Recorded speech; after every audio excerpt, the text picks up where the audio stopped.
Поштувани гледачи, добродојдовте во вестите на Слободна Македонија. Јас сум Ивана Вучковиќ, а од вестите кои власта не сака да ги знаете, за денес издвојуваме.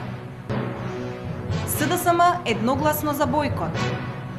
Полициска бруталност кон младите од отпорот. Новинарите го пријавија насилството во Уставен. Бранителите со референдум против Талат Џафери. Нови пари за трошење.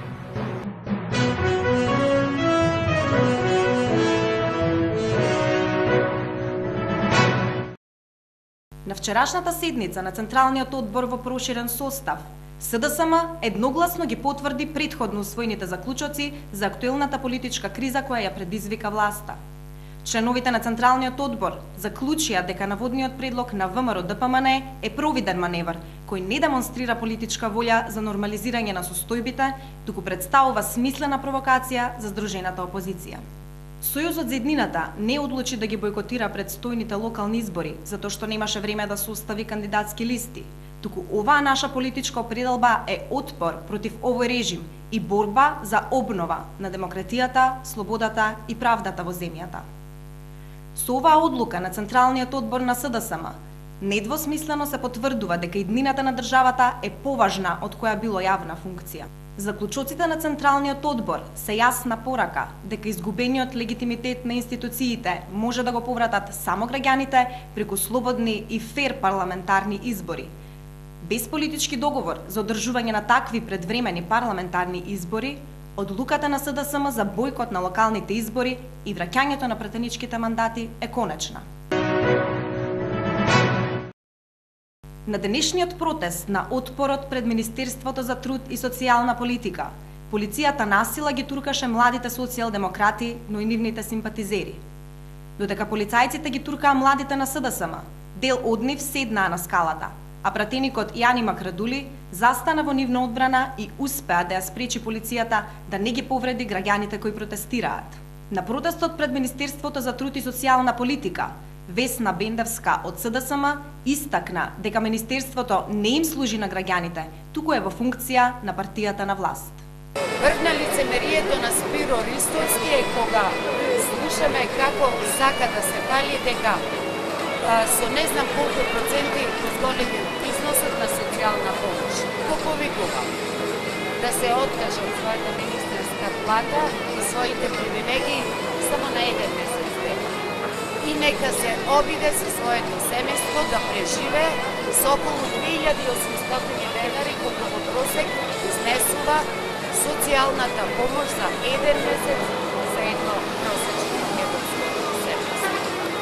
Проблемот, овој акутен проблем на земја, според лондонски економист, е земја на мизерија, земја на огромна сиромаштина.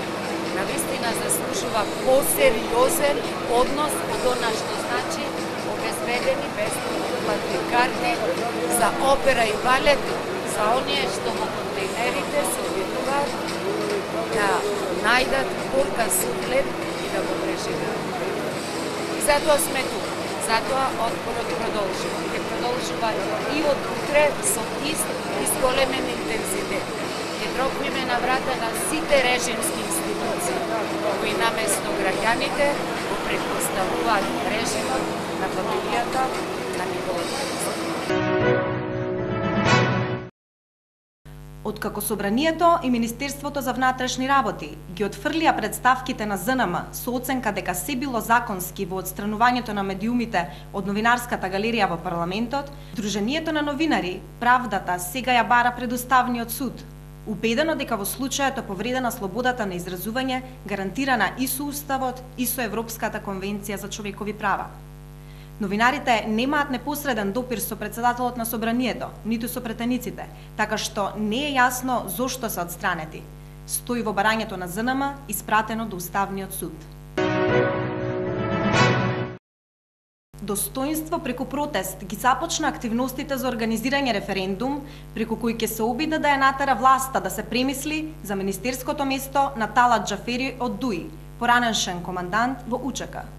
Згрозени од националистичките провокации на власта, бранителите нема да предизвикуваат тензии и да организираат масовни протести, но преку потписи на граѓаните имаат намера да иницираат референдум преку кој во иднина претениците во парламентот нема да може да гласаат министри за одбрана, внатрешни и правда од командантите на УЧК. За само еден ден, владата, преку 5 аукции на државни записи и обврзници, собра двојно повеќе пари од планираното. Новото задолжување тежи 64,1 милион евра. 28 милиони евра беа обезбедени преку аукција на 6-месечни државни записи.